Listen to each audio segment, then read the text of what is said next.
안녕하세요. 사연을 자주 들으시는 구독자 여러분, 저는 서울에 살고 있는 60이 넘은 여자입니다. 제가 컴퓨터도 잘 못하고 글 쓰는 재주도 없지만 최근에 기가 막힌 일을 겪어서 어디다 얘기하면 좋을까 고민을 하다가 제가 자주 듣는 이곳에 사연을 보내기로 마음을 먹었습니다. 사실 제 얘기를 누군가에게 한다는 게 참 쉽지 않습니다.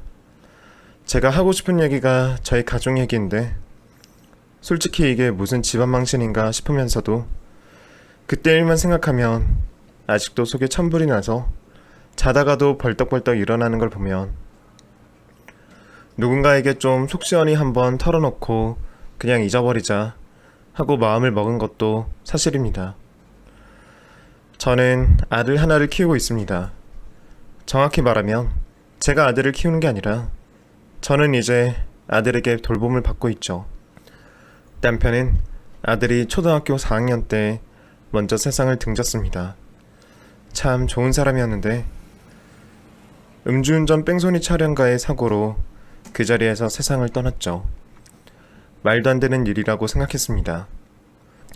솔직히 라디오 뉴스나 TV에서도 고속도로 하루 사망자가 몇 명이다, 오늘은 무슨 사고 일어났다, 이런 기사를 접했을 때 내 얘기는 아니니까 다른 사람들한테 일어난 일이니까 관심 없이 넘겼던 것도 사실이었거든요.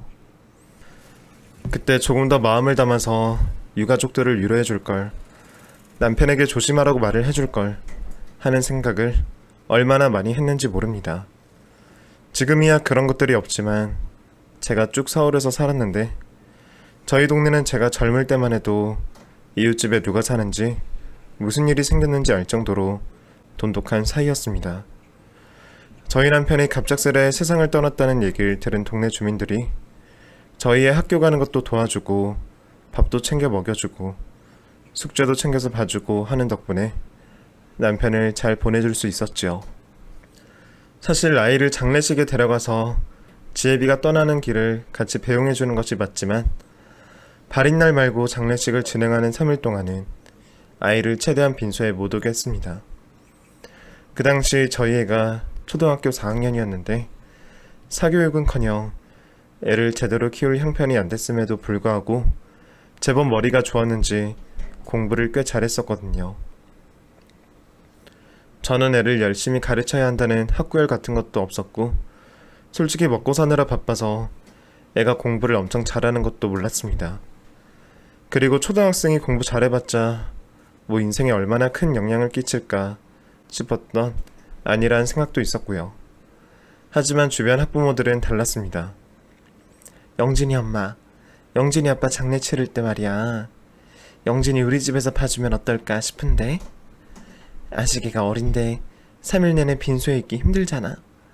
그렇다고 엄마가 챙겨줄 수도 없고 어차피 영진이랑 우리 애가 같은 반이니까 학교도 같이 다니고 공부도 같이 하고 숙제 같은 것도 같이 하면서 좋지 않을까 해서 하고 말을 하더라고요. 그 마음이 너무나 고마워서 아유, 내가 그렇게 신세를 져도 될라나 모르겠어. 나도 정신이 없긴 없는데 그렇게 해주면 너무 고맙지. 그럼 내가 진순애로 우리 애 보낼게. 저녁 때 손님 많을 때만 인사 좀 하고 그럼 되지 않을까 싶어. 어차피 상주가 아들이니 그 자리에 있는 게 맞지만 시부모님도 원치 않으실 것 같아. 자기 아빠 죽음 받아들이기도 힘들 텐데 빈소에 내내 있는 것보다 거기에 있는 게 낫지. 그럼 부탁 좀 할게, 진수 엄마. 하고 말을 했는데 2시간 뒤쯤인가 근처 사는 애엄마가 또 연락이 와서는 영진이 엄마, 안 좋은 일 생겼다는 소식 들었어. 근데 영진이는 어떻게 할 거야? 괜찮으면 우리 집에서 좀 봐줄까? 하고 말을 하는 겁니다. 다들 너무 고맙네. 근데 진순에서 봐주기로 했어. 안 그래도 바로 연락이 왔더라고. 뭐 장례 치르고 발인하고 집 정리하고 이러는데 시간이 좀 걸려서 한 달 정도 그 집에서 지내기로 했어. 하고 말을 했더니 정말? 그 여우 같은 년. 진짜 고세 그걸 못 참고 전화를 했단 말이야? 아니 영진이 엄마, 그냥 내가 솔직하게 말할게. 영진이가 학교에서 1등이잖아. 그래서 엄마들이 영진이 아빠 사고 났다는 말에 누가 먼저 전화해서 애 봐주나 이런 얘기들을 나눴다고 하더라고. 그게 왜 그런 줄 알아? 영진이가 공부도 잘하고 애가 싹싹하니 이쁘니까 자기 애랑 친하게 지내게 하고 싶어서 그런 거야. 근데 진순애가 먼저 연락해서 그 자리를 뺏어갔다는 거지? 참나 진짜 웃기다. 그게 팠네. 아휴. 안 그럴 것처럼 그러더니 제일 빨리 전화해서 영진이 데려가는 것 좀 봐. 아휴 진짜 아쉬워 죽겠어. 우리 애도 이번에 영진이랑 좀 친하게 지내면서 성적 좀 올려보나 했는데 이놈의 옆에 애들이 다들 눈독을 들이고 있으니 뭐 마음처럼 쉽지가 않네. 암튼 알겠어요. 나중에 보자고 하면서 전화를 뚝 끊어버리더라고요. 그때 조금 놀랐습니다. 내 아들이 학교에서 이런 존재였나 싶은 생각도 들고, 무튼 다른 아줌마들이 공부 잘하는 내 아들한테 관심을 쏟는 게 참 신기했습니다. 그동안 내가 너무 교육에 관심이 없었나? 나만 너무 애한테 관심이 없었나? 이런 생각이 들었고, 부모는 많이 부족하지만 다행히도 가진 것에 비해 애가 머리가 좋으니 이것도 복인가 싶은 생각도 들었습니다. 그렇게 남편을 보내고 나서 아들은 별말 없이 진순의 집에서 잘 지냈습니다. 한 달 정도 시간이 흐르고 난 뒤 진수 엄마는 저희 집에 아들을 데려다 주면서 영진이가 너무 애가 착하다 진짜. 영진이 엄마는 너무 좋겠어. 학원을 안 다녀도 애가 공부도 잘하지. 친구들한테 인기도 많지. 내가 집에서 보니까 영진이는 굳이 시키지 않아도 알아서 혼자 책 보고 공부하고 하더라고. 우리 진수가 옆에서 게임하자고 졸라도 눈 하나 깜빡하지 않더라. 원래 어렸을 때부터 저랬어? 아니면 영진이 엄마가 무슨 특별한 교육 같은 거 시킨 거야? 무슨 교육은 교육이야. 우리 먹고 살기 바빠서 신경도 못 써줬구만. 무튼 진수 엄마 고마워. 덕분에 내가 편히 보낼 수 있었어. 아유 됐어. 우리 사이에 뭐 이런 걸 가지고 그래. 무튼 영진이 아빠 좋은 데로 갔을 거니까 자기도 이제 몸 좀 추스려. 아 그나저나 영진이 말이야. 종종 바쁘면 우리 집에 보내도 돼. 영진이가 오니까 진수도 자극받았는지 처음으로 책상 앞에 스스로 앉아서 공부하더라. 정말 영진이는 보면 볼수록 신기하단 말이야. 사실 혼자서 스스로 공부하는 게 진짜 힘든 건데. 영진이 엄마는 걱정거리가 없겠어. 남편 복은 없어도 자식 복이 많은가 봐. 난 남편도 속 썩이는 자식까지 골치 썩히니까 아주 머리에 쥐가 날 지경이야. 아우 죽겠어. 하면서 하소연을 하더라고요. 그 말을 듣고 제 아들은 그냥 무표정으로 가만히 서서 그 얘기를 듣고 있더라고요. 그때 그런 생각이 들었습니다. 내가 너무 아들에게 신경을 못 썼구나. 다른 집 애들은 여기저기 사고도 치고 유리창도 깨먹어서 돈도 물어주고 다닌다는데 기억을 더듬어 보니 저희 애는 사고 한 번 친 적 없고 항상 책상 앞에 앉아서 공부만 하니 문제가 될 것 없이 학교에서 전화 한 번 오지 않았구나 하는 생각이 번뜩 들었죠. 사실 저나 남편 둘 다 변변찮은 집안에서 자라서 결혼할 때 어렵게 시작했거든요. 그래서 그동안 돈 모으고 입에 풀칠하느라 애한테 크게 신경 쓰지 않았어요. 그저 알아서 잘 크고 잔소리하지 않아도 스스로 공부하고 성적도 잘 나오길래 그냥 그런가 보다 했죠.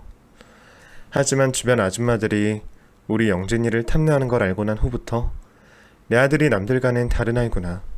어쩌면 공부 쪽으로 무슨 일을 낼 수도 있겠다 싶은 생각이 들더군요. 그래서 그날 이후 큰 결심을 했습니다. 지금까지 목표 없이 그냥 돈만 모으면 장땡이라고 생각하며 악착같이 살았는데 남은 생은 아들 뒷바라지를 하며 이 녀석이 하고 싶다는 공부 실컷 할 수 있게 저도 더 열심히 살아야겠다고 생각했죠. 저는 아들을 한 달 만에 집에 데려온 그날 밤 아들 손을 잡고 결심하듯 말했습니다. 영진아, 엄마가 말이야. 아빠가 갑자기 사고로 돌아가시고 나서 너무 정신이 없었어. 우리 영진이를 챙겼어야 했는데 다른 집에 맡겨놓고 나 몰라라 한 거 정말 미안해. 그리고 우리 아들이 크는 동안 엄마가 너무 돈만 벌려고 했었어. 그 돈이 왜 필요한 줄도 모르고 그저 그냥 돈이 많으면 된다고 생각했어. 근데 이제 식구가 우리 둘밖에 없잖아. 그래서 말인데 이제 정말 엄마가 너한테 잘해보려고. 네가 하고 싶다는 공부에도 관심을 갖고 학교에서 혹시나 선생님이 엄마를 찾으면 엄마가 꼭 만나러 가서 상담도 하고 학교에서 뭘 시키면 엄마가 다 할게. 그러니까 너는 지금처럼 그냥 하던 대로 공부만 해. 무슨 말인지 알겠지? 하고 말을 했더니 한참 동안 저를 쳐다보더라고요. 그러고서 처음 뱉은 말이 엄마, 그럼 저 수학학원 다닐 수 있어요? 하고 묻는 겁니다. 수학학원? 너 수학 잘하지 않아? 잘하긴 하지만 학원 다니면서 선행학습으로 수학 좀 더 배우고 싶어요. 다른 과목은 독학으로 어찌저찌 따라갈 수 있겠는데 수학은 혼자 공부하기 힘들더라고요. 그래, 알았어. 엄마가 그까짓 거 다 해줄게. 저는 아들의 말에 바로 그날 아들 손을 잡고 수학학원으로 갔는데 세상에, 저희 아들이 반에서 1등을 해서 이미 몇 번이나 학원에서 저희 아이에게 러브콜을 보내며 학원비를 깎아줄 테니 그 학원으로 오라고 말을 했다고 하더라고요. 원장님이 제 손을 잡고는 너무 잘 오셨어요. 영진이가 집 걱정을 엄청 하더라고요. 저희가 학원비를 거의 반값 이상 깎아줘서 절대 부모님한테 부담이 아니라고 얘기도 했는데 자기 집엔 돈이 없다면서 학원을 못 다닌다고 엄마한테 말을 못 한다고 했었어요. 저희 학원에 영진이가 다녀만 준다면요, 저희는 너무 좋죠. 정말 잘 오셨어요. 하면서 너무 좋아하더라고요. 아들이 제 선에서 그 제안을 거절했다는 사실을 알고 너무 창피했고 저는 남은 돈을 지불하고 아이를 처음으로 학원에 보냈습니다. 학원을 다니면서 친구들과 잘 어울리다 보니 아들은 점점 학업 성적이 더 늘었고 성격도 많이 활발해졌습니다. 제가 주는 용돈 외에는 한 번도 돈을 달라고 한 적 없던 아이였는데 친구 생일 파티에 가기로 했다면서 처음으로 10,000원을 더 달라고 하기도 했죠. 그렇게 아이가 친구들과 잘 어울리고 공부에 심혈을 기울일수록 저는 더 열심히 일해야 했습니다. 아이를 혼자 둘 수가 없어서 근처 사는 아들 친구 엄마에게 부탁해서 아이 저녁을 먹여달라고 하고 심지어 가끔은 재워달라고도 했습니다. 제 사정을 뻔히 알고 저희 애가 공부를 잘하다 보니 부모들은 거부감 없이 저희 아이를 받아주었어요. 참, 다른 나라는 어떨지 모르겠지만 대한민국에서 공부 잘하는 자식을 둔 것만으로도 이렇게나 대접을 해주더라고요. 사실 아들이 공부 잘하는 게 남하고는 아무런 상관이 없는데 그것만으로도 어딜 가나 환영받고 챙겨주는 게 고맙고 신기했습니다. 그렇게 다른 집에 아들을 맡긴 저는 대신 남의 집 살이까지 하며 식모생활도 했죠. 평일에는 아들과 함께 집에서 생활하다가 주말에는 식구들이 많이 모인다는 사모님 댁에서 1박 2일 숙박을 하면서 그 집 일을 도왔습니다. 그리고 주말에 아들은 가까운 친구네 집에서 잠을 잤고요. 처음에 아들에게 제가 남의 집까지 한다는 말은 하고 싶지 않아서 숨겼는데 동네 아줌마들이 금세 그걸 아들에게 말해서 아들도 제가 남의 집에서 일을 한다는 걸 알게 됐죠. 그때가 아들이 중학생이기도 했고 한창 사춘기일 때라 무슨 이유인지 정확히 기억이 나진 않지만 아들이 제게 먼저 엄마, 혹시 말이야, 아직도 주말에 식모일해? 하고 묻더라고요. 어떻게 알았어? 그냥 용돈벌이처럼 하는 거야. 너도 알잖아. 엄마가 주업으로 하는 거 아니라는 거.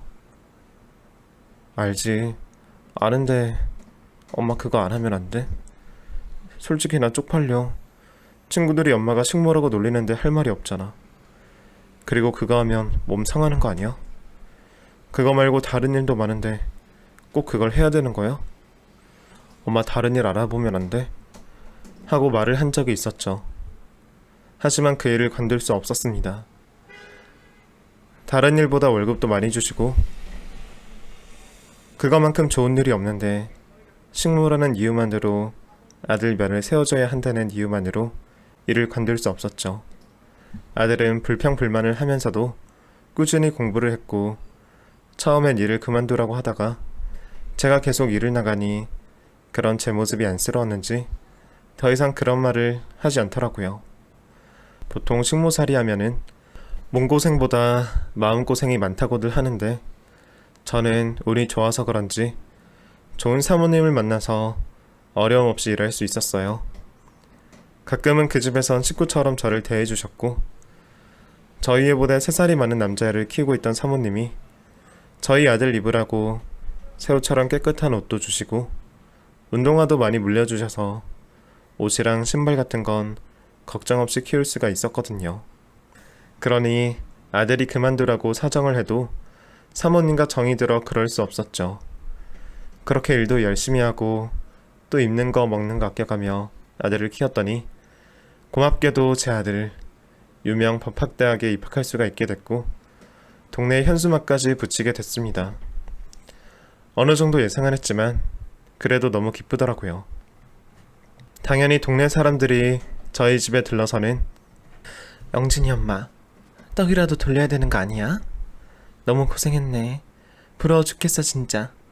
하면서 제가 한 소리씩을 했고 좋겠다, 부럽다라는 말을 밤낮으로 듣고 살았습니다. 저도 아빠 없이 애를 키우면서 정말 힘든 일도 많았고 말 못할 서름도 많았지만 아들이 성공궤도를 달리는 모습을 보니 싱글맘으로 혼자 애를 키우던 시간이 주마등처럼 지나가더라고요. 그 이후로 저희 아들도 법대에 입학하면서 변호사라는 꿈을 갖고 어릴 때보다 더 열심히 공부하고 장학금도 받아가면서 학교 생활을 했습니다. 저도 지원할 수 있는 데까지는 최선을 다해보자라는 생각으로 정말 악착같이 살았고 남들이 하지 않는 일을 제가 먼저 하겠다고 나서면서 돈을 모았죠. 아들도 그 힘든 법 공부를 하면서 틈틈이 가위 알바를 해서 제 용돈을 보내주었죠. 그런 아들이 기특해서 저는 아들이 보내준 돈을 한 푼도 안 쓰고 모두 저금을 했어요. 그렇게 저희 보자 열심히 살았습니다. 그러던 어느 날 아들에게 전화가 왔습니다. 엄마, 오늘 저녁 밖에서 먹자. 내가 근사한 곳에서 대접할게. 하고 제게 문자를 하나 보내더라고요. 아들이 알려준 레스토랑에 가서 아들을 기다리는데 저 멀리서 그놈이 저벅저벅 걸어오는데 제 눈에 딱 들어온 건 바로 변호사 배지였습니다. 영진아, 이게 뭐냐? 너 배지가...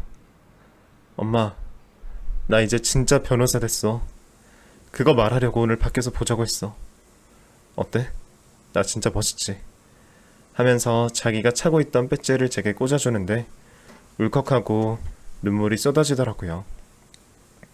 한 아이를 키우려면 온 마을이 필요하다라는 말이 있는 것처럼 이놈 하나 키우려고 정말 동네 사람들이 너무 많이 도와줬던 것들도 생각나고 먼저 떠나간 남편이 우리 애를 잘 되라고 이끌어주는 건가 싶은 생각도 들고 여러모로 벅차올라서 저는 그 자리에서 펑펑 울어버리고 말았습니다. 그렇게 제 아들은 정말 변호사가 됐습니다.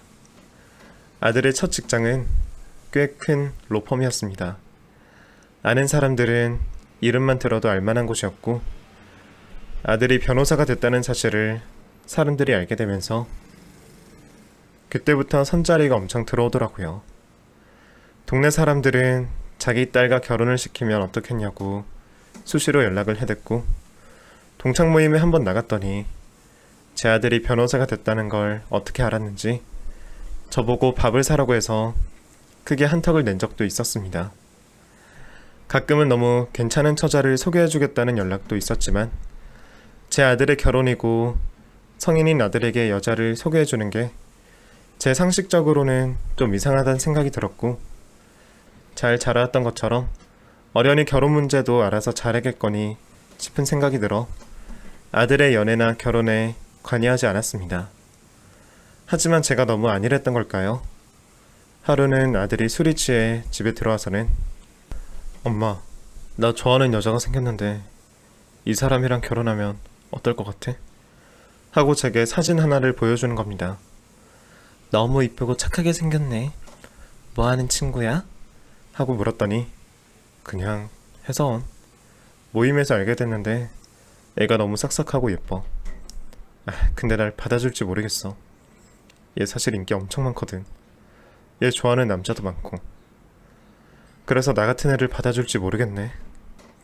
아이고 아들아, 그런 거 걱정하면 연애이고 결혼이고 아무것도 못해. 네가 뭐 어때서? 뭐 어때서 그래? 부족한 것도 없고 직업도 좋고 인물도 그만하면 잘생겼잖아. 엄마 보는 눈 믿고 연애하고 싶으면 그냥 잡아뜨리는 거지. 하고 배꼽을 잡고 아들과 웃었습니다. 그렇게 한 달 정도 지났을까? 아들이 제게 먼저 말을 하더군요. 정말 제 말대로 그 여자를 잡아뜨렸다고 말이죠. 솔직히 많이 놀랬습니다. 아들의 과감함에 놀라기도 했고 제가 시킨다고 하려도 아니었지만 그래도 자기가 마음에 드는 여자를 쟁취한 걸 보면서 뭐래도 될 놈이라는 생각을 했습니다. 그렇게 여자친구가 생겼다고 얘기하는 걸 보니 그 여자가 어떤 여자인지 궁금해졌습니다. 저는 아들에게 먼저 기회가 되면 엄마랑 같이 밥이나 먹자고 해봐. 혹시 알아? 그 애랑 결혼이라도 하게 될지? 하고 말했더니 아들도 좋다고 하더라고요. 그런데 더 놀라웠던 건 그 여자친구라는 아이의 반응이었습니다. 보통은 남자친구의 엄마가 만나자고 하면 부담스러워하기 마련인데 제가 저녁 한 끼 먹자고 했더니 그 친구가 먼저 연락이 왔더라고요. 모르는 번호라 전화를 받을까 말까 했는데 그날 전화를 안 받았다면 이렇게 제 인생이 꼬일 대로 꼬였을까 하는 후회도 밀려옵니다. 아무튼 그 전화를 받았을 때 얇은 목소리의 여자가 저 안녕하세요. 저 영진씨 여자친구예요. 영진씨한테 얘기 듣고 연락드렸어요. 저를 한번 만나보고 싶으시다고 하면서 조심스럽게 말을 먼저 꺼내더라고요. 저희 애가 외동아들이고 저도 처음 겪는 상황이다 보니 원래 식사 전엔 이렇게 하는 건가 싶은 생각이 들었고 저도 반가운 마음에 어머나, 영진이 여자친구예요? 세상에 깜짝이야. 어떻게 전화를 할 생각을 했어? 너무 반가워요. 안 그래도 내가 궁금해서 밥 한번 먹자고 했어요. 언제 시간이 돼요? 저는 주말은 다 괜찮아요. 어머니 편하실 때 알려주시면 제가 맞춰갈게요. 그래? 그럼 우리 쇳불도 당김에 빼라고 이번 주에 볼까? 주말에 우리 집에 한번 와요. 하고 덥석 그 친구를 집으로 초대했습니다. 처음에는 당돌하고 빼지 않는 성격이 시원해서 마음에 들었어요. 그리고 그 주 주말 아들과 여자친구가 저희 집에 찾아왔습니다. 키가 크고 늘씬하고 얼굴도 꽤 예쁘게 생겼더군요. 아들이 사진에서 보여준 모습과 거의 비슷했습니다. 성격도 활발하고 부침성도 좋아서 꼭 마음에 들었죠. 하지만 다른 것보다 걸리는 거 하나는 바로 직업과 학벌이었습니다. 아들의 여자친구는 고졸 출신의 작은 기업의 비서라고 하며 자기 자신을 소개했습니다. 그러면서 빨리 저희 아들과 결혼을 하고 싶다고 하더군요. 그 말을 들으니 솔직히 좀 걱정이 됐습니다. 어떤 이유인지 모르겠지만 아들은 그 여자한테 푹 빠져 있고 그 여자는 어떻게든 변호사 남자친구를 빨리 잡아서 인생 역전하고 싶다는 느낌을 강하게 받았거든요. 저도 어려운 환경에서 자랐고 변호사 남자친구라고 하면 돈 걱정 안 하고 살 수 있을 거란 생각에 잔뜩 기대를 했을지도 모르겠습니다만 솔직히 그런 마음이 들어도 겉으로는 티를 잘 내지 않잖아요. 근데 그 여자는 달랐습니다.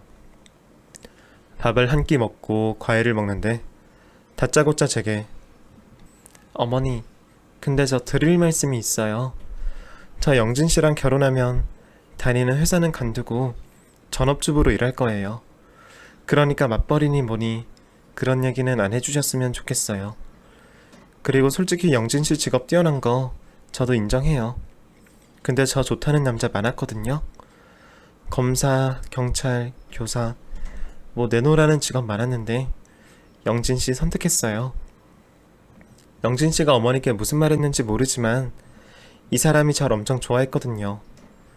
전 그냥 뭐 좋다는 사람 마음 받아준 거니까 변호사 아들 결혼시키기 아쉬울 수도 있는데 너무 절 원망하지 않으셨으면 좋겠어요. 하고 말을 하는 겁니다. 내 표정에서 혹시 드러났나 눈치가 보통이 아니네 라는 생각이 들었지만 저는 표정 관리를 하며 아가씨도 참나 그런 생각 안 해요. 그저 그냥 우리 아들이 좋은 사람 만나서 행복하게 지내기만을 바라는 거지 그거면 돼요. 그러니까 그런 생각 말고 둘이 예쁘게 연애 잘해요 하고 말했죠. 솔직히 맘속으론 아들이 연애만 하다가 헤어지길 바랬지만 두 사람이 꽤 오랜 시간 만남을 갖더라고요. 중간에서 제가 회방을 놓을까도 생각해봤지만 옆에서 말리면 오히려 사랑이 훨훨 더 타오른다고 해서 모른 척 했습니다. 그저 알아서 아들이 정리하고 헤어지길 바랬죠. 그 사이 몇 번의 헤어짐도 있었던 것 같은데 제가 그걸 알게 된 것도 아들이 너무 속이 문드러질 정도로 힘들어하니까 알게 됐지. 제가 뭐 그걸 일일이 물어보고 하는 성격도 아니었습니다. 하지만 언제 그랬다는 듯이 둘이 다시 만나는 것 같더라고요. 그렇게 제 나이가 60이 넘고 아들이 3년 정도 연애를 하고 나서야 두 사람이 결혼을 하겠다고 저를 찾아왔습니다. 이 정도 사귀었으면 서로 어느 정도 확신이 있었으니 결혼까지 하겠구나 하는 생각을 했고 두 사람이 마음이 맞으니 학 버리고 나발이고 하고 싶은 대로 하라고 했죠. 짧게 만난 사이도 아니니 제가 중간에서 이래라 저래라 할 입장도 아니었죠. 결국 꺼림칙하지만 아들의 여자친구를 받아주었어요. 저도 그렇게 넉넉한 형편은 아니지만 며느리 집안도 별로 좋지 못했습니다. 학벌이랑 직업이 낮으니 집안이라도 좋았으면 싶었지만 어쩔 수 없었죠. 양가 집안 모두 변변찮으니 결혼할 때 혼수나 예단 같은 건 생략하고 그냥 둘이서 알아서 잘 살라고 했습니다. 그렇게 제 아들이 결혼을 하고 나서부터는 며느리에 대한 편견이 많이 사라졌었습니다. 결혼 전엔 누구보다 당돌하던 며느리가 결혼을 하고 나니 순한 양처럼 돌변해서는 제게 너무너무 잘하더군요. 오히려 결혼 전 제가 편견을 가진 게 미안할 정도로 정말 제게 잘했습니다. 아들이 없어도 제가 혼자 있는 게 외로울 거라며 저희 집에 찾아오기도 하고 반찬도 해다 보내주고 그랬네요. 그렇게 며느리랑 가깝게 지내면서 저도 아들을 키우면서 힘들었던 일에 대해 처음으로 얘기를 꺼냈습니다. 우리 아들 변호사 만들려고 내가 고생한 거 말도 못하지. 애 아빠 그렇게 갑자기 떠나고 나서 정말 안 해본 일이 없이 살았어. 오죽하면 남의 집 살이까지 하면서 어린애 두고 식물까지 했겠어? 그때 동네 사람들 아니었으면 애 못 키웠어. 영진이가 순하니깐 사람들이 많이 봐줬지. 다 동네 친구들 덕이야. 지금도 그 친구들이랑 연락하면서 지낸다니까? 하고 말을 했더니 어머니 진짜 고생 많이 하셨네요. 그렇게 잘 키워주신 덕에 제가 영진 씨를 만나서 결혼까지 했네요. 어머니 정말 감사해요. 그동안 고생하신 거 제가 보답해드린다는 마음으로 더 잘할게요. 하면서 제 손을 잡아주는 착한 며느리였습니다. 그러니 저도 모르게 며느리에게 많이 의지하게 됐고 며느리가 싹싹하게 자라니 여기저기 데리고 다니면서 자랑도 했죠. 하지만 며느리에게 너무 솔직한 게 죄였을까요? 아니면 제가 무슨 실수라도 했던 걸까요? 제 환갑을 앞둔 그날 며느리가 저를 대하는 태도가 달라도 너무 달라졌다는 걸 알 수 있었습니다. 그 해는 제가 환갑이 되는 해였습니다. 하루는 며느리가 전화가 와서는 어머니 올해 환갑이시잖아요. 제가 환갑잔치 해드릴게요. 요즘에 다들 환갑잔치는 안 한다고 하는데 그래도 제가 꼭 챙겨드리고 싶어서요. 저희 부모님도 초대할 테니까 어머님 생신날은 시간 비워두세요. 아셨죠? 하고 제 환갑을 챙겨준다는 겁니다. 처음에는 당연히 너무나도 기뻤죠. 그래서 제 생일인 주말 아침 저는 제가 갖고 있는 옷 중에 제일 예쁜 옷을 입고 아들 집을 찾았습니다. 입구부터 음식 냄새가 진동을 했고 현관문 앞에 뭐가 잔뜩 쌓여 있더라고요. 효진아, 세아가 나 들어간다 하고 말을 했더니 집안에서 어머니 잠시만요. 들어오실 때 거기 입구에 박스 2개만 들고 들어와 주세요. 하고 며느리가 크게 말하더라고요. 박스? 이거 내가 들 수 있을려나 모르겠네. 내가 지금 옷을 치마를 입고 있어. 하고 말했더니 그냥 들고 오세요. 무거운 거 아니에요. 하고 대답하더라고요. 근데 묵직하니 뭔지 몰라도 들고 오라고 하니 옷에 좀 묻어도 그냥 들고 들어갔습니다. 그리고 바닥에 내려놨는데 사돈이 거실에서 TV를 보고 있더라고요. 어머, 사돈 오셨어요? 근데 옷에 뭘 이렇게 묻히고 오셨어? 하고 저를 위아래로 훑어보는 겁니다. 올 때는 깨끗하게 입었는데 이 박스 드느라 뭐가 좀 묻었나 봐요. 언제 오셨어요? 하고 인사를 했더니 제 인사도 안 받고 그냥 방으로 들어가 버리는 겁니다. 그리고는 방에서 앞치마랑 다 해진 바지 그리고 목이 늘어난 티셔츠를 갖고 나오더라고요. 사돈, 이거 입으세요. 일하려면 이런 걸 입어야지. 그거 입고 와서 일할 수 있겠어요? 하고 말을 하는 겁니다. 좀 의아했습니다. 나는 오늘 초대받은 사람인데 이걸 내가 왜 입지? 하는 생각이 들었죠. 그러더니 옆에 서 있던 며느리가 뭐 하세요, 어머니? 옷 갈아입고 나오셔야죠. 아무리 어머니 생신이지만 마냥 앉아서 생일상 받으실 건 아니죠? 하고 말을 하는 겁니다. 저는 얼떨결에 방으로 들어가서 옷을 갈아입고 나왔고 그런 저에게 며느리는 마늘을 갖다 주더라고요. 얼떨떨했지만 저는 그 상태로 거실에 앉아 마늘을 다듬었습니다. 부엌에서 갈비찜을 하던 며느리가 저를 보더니 어머니, 왜 그렇게 마늘을 시원찮게 다듬으세요? 어머니 식물도 하셨다면서요? 손이 그렇게 느려서 어떻게 일을 하셨어요? 하고 말을 하더라고요. 순간 아차 싶었습니다. 내가 괜한 말을 했구나. 그런 건 말하면 안 되는 거였는데 며느리를 딸처럼 생각한 내가 바보였구나 싶었죠. 식모일이 창피한 건 아니었지만 그걸 사돈 있는 자리에서 말하는 며느리가 야속했어요. 하지만 그건 전초전에 불과했습니다. 다 같이 저녁을 먹겠다더니 오후 5시가 돼도 아들은 오지 않더군요. 며느리랑 사돈은 어느새 거실에 앉아서 리모컨을 돌리고 있고 각종 재료들을 산더미처럼 쌓아두고는 어머니, 제가 한 갈비찜이 너무 맛없는데 어머님이 다시 하셔야 될 것 같아서요. 그래야 영진 씨가 오면 맛있게 먹지 않겠어요? 그 사람이 제 음식은 입맛에 안 맞나 봐요. 맨날 어머님 음식만 찾더라고요. 엄마, 내가 말했었지? 우리 시어머니 옛날에 남의 집에서 식물도 하셨대. 그래서 음식 솜씨가 엄청 좋으신가 봐. 역시 사람이 고생을 해야 돼. 그래야 실력이 는다니까? 하면서 저를 비꼬듯 말하더라고요. 사돈은 그 말을 듣고 그거 진짜였어? 어머, 사돈, 그거 진짜예요? 전 그냥 농담인 줄 알았는데. 그래서 변호사 아들 둔 것 치고는 사돈이 좀 많이 없어 보이는 거구나. 사람 얼굴에 세월이 보인다는 말이 거짓말이 아니었네. 어쩐지 변호사 아들 키운 엄마 치고는 사람이 좀 빈티나 보이더라. 하면서 막말을 퍼붓더라고요. 전 도통 이해할 수가 없었습니다. 얼마 전까지만 해도 우리 아들이 변호사라고 제가 변호사의 엄마라고 오히려 제 앞에서 굽신거리던 며느리와 사돈인데 갑자기 태도가 왜 180도 변한 건지 모르겠더라고요. 하지만 아들 얼굴에 먹칠할까 싶어 저는 아무 말도 하지 못했고 그 사람들이 시키는 대로만 해야 했습니다. 저도 성격이 소심해서 말싸움 같은 걸 못하기도 하고 며느리와 사돈이 하는 말이 솔직히 틀린 말도 아니었거든요. 그렇게 저녁 준비까지 전부 다 하고 나니까 아들이 집에 들어왔습니다. 문을 열고 들어온 아들이 와, 집에서 엄청 맛있는 냄새 난다. 아우, 배고파. 우리 빨리 밥 먹자, 밥. 하면서 저를 쳐다보는 게 갑자기 아들 얼굴을 보니 눈물이 울컥 올라오더라고요. 정말 일부러 그러려고 한 건 아니었는데 아들 얼굴을 보고는 그 자리에서 아들 손을 잡았습니다. 엄마, 왜 그래? 무슨 일 있어?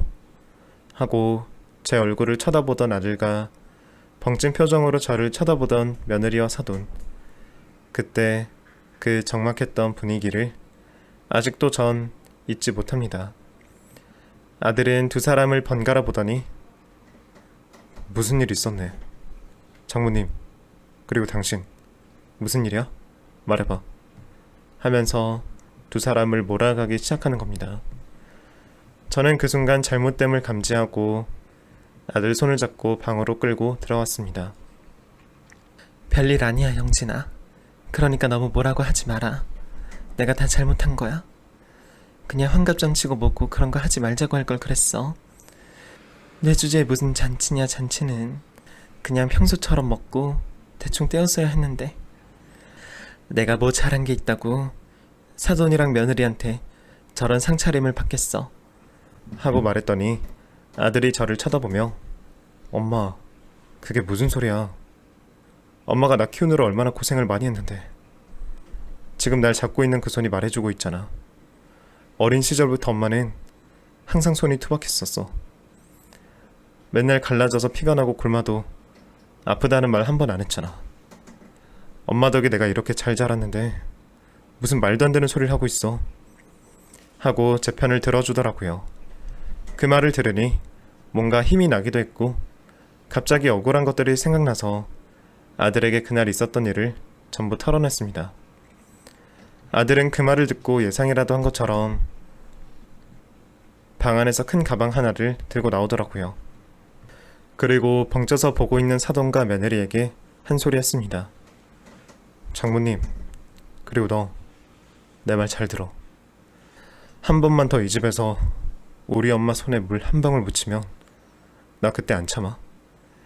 지금 두 사람이 우리 엄마한테 한 행동 다 명예훼손인 거 알지? 이거 법적으로 꽤 큰 문제야.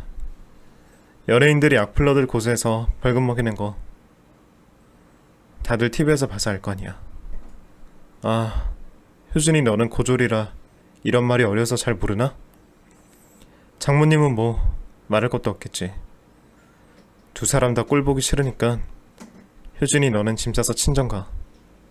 그리고 장모님, 그러시는 거 아닙니다. 예? 자식 그렇게 키우시는 거 아니에요. 제가 정말 많이 참았습니다.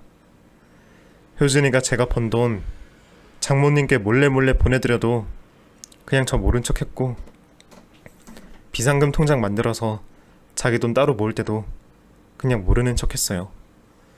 근데 이런 식으로 저희 엄마 건드리고 식모 취급하는 거 저는 못 참습니다. 그러니까 두 사람 다 지금 당장 이 집에서 나가세요. 하고 큰 소리를 치더군요. 그제서야 깜짝 놀란 며느리는 오빠, 미안해. 내가 잘못했어. 내가 잘할게.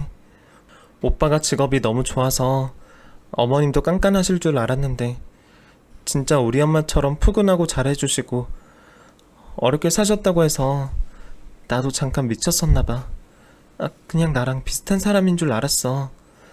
아니, 솔직히 말하면 나보다 못한 사람 같아서 무시했던 게 사실이야. 어머님이 본인 입으로 말했어. 자기 식모살이 했다고. 너무너무 힘들게 살았다고. 오빠 힘들게 키웠다고 그렇게 말씀하셨어. 그래서 내가 그 말에 어머님을 무시한 것 같아. 내가 잘못했어, 오빠. 미안해. 그러니까 나가라고만 하지 마. 하면서 제 아들 앞에서 잘못했다고 손을 잡고 발을 동동 구르더라고요. 아니, 내가 다른 건 다 참아도 내 엄마 건드리는 건 못 참아. 아무리 네가 내 와이프고 부인이지만 그렇다고 해서 내 엄마를 모욕하는 건 참을 수 없어. 그리고 이번 일로만 너 내쫓는 거 아니야. 그동안 알게 모르게 생활비 빼돌리고 거짓말하고 나 많이 참고 있었어. 반성은 너네 집 가서 해. 빨리 나가. 하고는 사돈과 며느리를 집 밖으로 쫓아내더라고요. 그 두 사람이 문 밖에서 몇 번 문을 두들기다가 저희가 반응이 없자 그대로 집으로 돌아갔고, 저희 둘이서 그 많은 음식을 먹기도 했지만 집에 가져와서 저희 동네 사람들에게 좀 나눠줬습니다. 그 뒤로 며느리는 저를 찾아와 무릎을 꿇고 속고대절을 했습니다. 그 모습이 저한테 진짜 미안해서라기보다는 내 아들 때문에 나한테 사과하는 것 같더라고요. 하지만 별 수 있나요? 아들에게 이혼남이라는 꼬리표를 달게 하고 싶지 않아 결국 며느리를 용서해주고 받아주었어요. 아들 역시 제가 며느리의 사과를 받아주니 용서하고 한 1년 정도 잘 사는가 싶더니 결국은 이혼을 선택하더라고요. 저는 그 사이에 개입하진 않았지만 아들 말로는 자꾸 뒷돈을 만들고 숨기는 것도 많고 집안일도 제대로 안 하고 이래저래 문제가 많았다고 하더라고요.